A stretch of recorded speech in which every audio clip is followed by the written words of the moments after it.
দর্শক, আমরা আছি ঝিনাইদহের কালীগঞ্জ পৌরসভার বিভিন্ন জায়গায় চাঁদাবাজি ও প্রশাসনের নিরাপত্তার প্রতিবাদে মানববন্ধন ও প্রতিবাদ সমাবেশ করছে কালীগঞ্জ বৈষম্য বিরোধী ছাত্র আন্দোলনের পক্ষ থেকে। আমরা দেখতে পাচ্ছি কালীগঞ্জ মেইন বাস স্ট্যান্ডের তারা এই ব্যানার নিয়ে ইতিমধ্যে দাঁড়িয়ে গেছেন মানববন্ধনে এবং তাদের হাতে বিভিন্ন প্লেকার্ড শোভাব আছে, যেখানে বলা হচ্ছে প্রশাসন নীরব কেন, জবাব চাই জবাব দে। এছাড়াও যে হাতে চাঁদা তোলা হয় সে হাত ভেঙে দাও। মূলত কালীগঞ্জ মেইন বাস স্ট্যান্ড থেকে যে মধুগঞ্জ বাজার মুখে যে রাস্তাটি গেল, বিশেষ করে আইল্যান্ড থেকে যে রাস্তাটি বাজারের দিকে গেল, সেই রাস্তায় দুপাশে বিভিন্ন দোকানদাররা দোকান দিয়ে ব্যবসা করছে এবং সেখান থেকে ইজারার নাম করে প্রতিদিন 20 থেকে 25 টাকা পর্যন্ত চাঁদা তোলা হচ্ছে বলে অভিযোগ। সেই অভিযোগের পরিপ্রেক্ষিতে আজ বৈষম্য বিরোধী ছাত্র আন্দোলনের পক্ষ থেকে এই মানববন্ধনটি অনুষ্ঠিত হচ্ছে। রাস্তা দখল, ফুটপাত পরিষ্কার হওয়া এবং টোলের নামে যে অবৈধভাবে যে টাকা উত্তোলন করা হচ্ছে, এটার বিরুদ্ধে আমাদের কিন্তু অবস্থান। আমার কথা পরিষ্কার, কালীগঞ্জ পৌরসভার হাট বাজার ইজারা দেয় আমি জানি, কিন্তু স্থানীয় সরকার মন্ত্রণালয়ের কোন বিধানে কি আছে যে রাস্তা ফুটপাত ইজারা দেওয়া যায়? যদি না দেয় থাকে তাহলে অবশ্যই এই রাস্তা থেকে চাঁদা তোলা যাবে না, এই রাস্তা থেকে ইজারার নামে টোল আদায় করা যাবে না।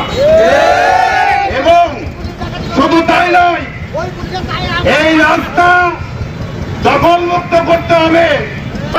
কালীগঞ্জে পৌরসভার টোলের নামে লাখ লাখ টাকা চাঁদাবাজি করছেন, এই তবদ্ধ আপনারা দেখেছেন, বিভিন্ন মাধ্যমে এটা প্রকাশ হয়েছে। আপনারা পৌরসভার টোলের নামে আমাদের গরিব দুঃখী ভাইরা ইজি বাইক চালায়, তারা সাহায্য বাড়িতে যায়, তাদেরকেও রক্ষা করছেন না। আপনারা রোড স্ট্যান্ডার্ড করছেন, আপনারা হাসপাতাল সড়কের চাঁদাবাজি করছেন, আপনারা মহানগর দিলে চাঁদাবাজি করছেন, আপনারা প্রচার করলে চাঁদাবাজি করছেন, আপনারা বাইক পাড়ে চাঁদাবাজি করছেন। আমরা জানি আপনারা কারা, আপনারা কিভাবে করতে সেটাও আমরা জানি। আপনারা পৌরসভা থেকে পৌরসভার নাম ভাঙিয়ে লাল নীল সবুজ হলুদ বিভিন্ন ব্র্যান্ডের কালারের স্লিপ বানিয়েছেন, বানিয়ে আমাদের অসহায় ব্যবসায়ীদের কাছ থেকে, আমাদের মুসলিম গরিব দুঃখী ভাইদের কাছ থেকে, আমাদের যারা ফুটপাতে খেতে খায়, ফুটপাতে যারা দোকানদারি করে, সেই ভাইদের কাছ থেকেও আপনারা টাকা নিচ্ছেন। বুঝতে চাই না কি মধু আছে এখানে। এই রাস্তায় মানুষ চলতে পারে না, মানুষ যেতে পারে না। ওই বঙ্গবাজার বাজারে এক কৃষক তার বাড়িতে ভুট্টা বেঁচেছে, তাকে চাঁদা দিতে বাধ্য করা হয়েছে, সে চাঁদা দেয়নি বলে তাকে মেরে রক্তাক্ত করা হয়েছে। কি মজার মূল্য পেয়েছেন আপনারা? রক্ত দিতে জানি, প্রচুরের রক্ত আরো দিব।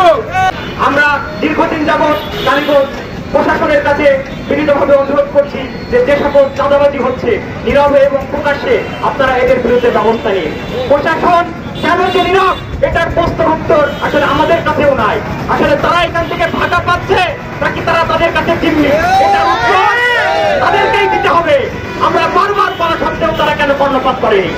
আমরা যদি বলি কালীগঞ্জ মেইন স্ট্যান্ড থেকে বাজারের ভিতরে যে ব্রিজ, এই ব্রিজ পর্যন্ত মাঝখানে আইল্যান্ড করার ফলে রাস্তার দুই ধার শুরু হয়ে গেছে। তারপরেও ফুটপাত দখল করে আওয়ামী লীগের আমলে যে সকল দোকানগুলো লক্ষ লক্ষ টাকা নিয়ে বসানো হয়েছিল, আজও অব্দি সেগুলো উৎখাত করা হয়নি।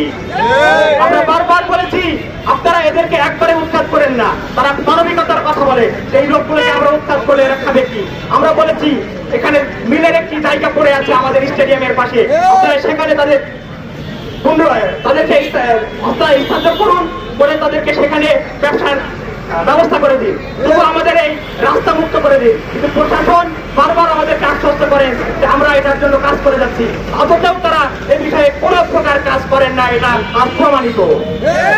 আমি আরেকটি বিষয় বলতে চাই, আজ কালীগঞ্জের মোড়ে মোড়ে যে সকল জায়গায় চাঁদাবাজি হচ্ছে, আজ আপনারা যে সকল শ্রমিকদের কাছ থেকে চাঁদা নিচ্ছেন, যাদের রক্ত ঘামের উপর দাঁড়িয়ে আপনারা আজকে রাজনীতি করছেন, তাদের কাছ থেকে আপনারা চাঁদাবাজি করছেন। কিছুদিন আগে আমরা একটি সংবাদ মাধ্যমে রিপোর্ট দেখলাম, একজন ভ্যান অথবা রিক্সা চালক হবে, তাকে বিভস্ত্র করে পেটানো হচ্ছে, সে চাঁদা দেয়নি বলে এটা আসলে কলঙ্কজনক। এই 2000 শহীদের রক্তের সাথে বেইমানি। তাই আমি বলতে চাই যারা এই সকল কাজ করছেন আপনারা সাবধান হয়ে যান। বিগত ফ্যাসিস্ট সরকারের কাছ থেকে আপনারা শিক্ষা গ্রহণ করুন, নয়তো আপনারাও অনতিবিলম্বে ইতিহাসের আস্থা করে নিক্ষিপ্ত হবেন। আমি কালীগঞ্জ পৌর প্রশাসনের কাছে আহ্বান করব, আপনাদেরকে আজ থেকে আমরা 1 মাস সময় দিলাম। এই 1 মাসের ভিতরে কালীগঞ্জ স্ট্যান্ড থেকে কালীগঞ্জের রাস্তার উপরে যতগুলো দোকান আছে এই সকল দোকানদের পুনর্বাসন করবেন এবং এই রাস্তাগুলো অবমুক্ত করবেন। কালীগঞ্জ উপজেলাবাসী যারা স্বাচ্ছন্দ্যে চলাচল করতে পারে সেই পরিবেশ আপনারা তৈরি করে দিবেন, নয়তো এই ব্যর্থতার দায়ে এই ছাত্র সমাজ যাদের রক্তের উপর দাঁড়িয়ে আজকে আপনারা প্রশাসনে বসে আছেন তারাই আবার আপনাদের বিরুদ্ধে আন্দোলন করে তুলবে। পাশাপাশি আমি আরো একটি বিষয় আপনাদেরকে স্মরণ করিয়ে দিতে চাই, আজ যারা চাঁদাবাজি করছে তাদের হয়তো প্রকাশ্যে কোনো দলীয় পরিচয় নেই, কিন্তু মদত কারণ না কারণ মদত পুষ্টতায় তারা এই চাঁদাবাজি করছে। আজ যখন আমরা এই চাঁদাবাজির বিরুদ্ধে কথা বলি আমাদেরকে বিভিন্ন যুক্তি দেখানো হয়, আমাদেরকে বলা হয় ভাই আপনারা ভেবে দেখেন তারা আসলে চাঁদাবাজি করছে কিনা, তাদেরকে চাঁদাবাজ বলা যাবে কিনা এটা আমাদেরকে প্রশ্ন করা হয়। আরে ভাই তারা চাঁদাবাজ, তাদেরকে চাঁদাবাজ বলার জন্য আবার ভাবার প্রয়োজন দিবালোকে চাঁদাবাজি করছে, তাদের চাঁদাবাজ বলবো, তাদের চাঁদাবাজ বলবো। তো আমি আর বেশি কথা বলবো না, এই গরমের মধ্যে বিশেষ করে আমি ধন্যবাদ জানাবো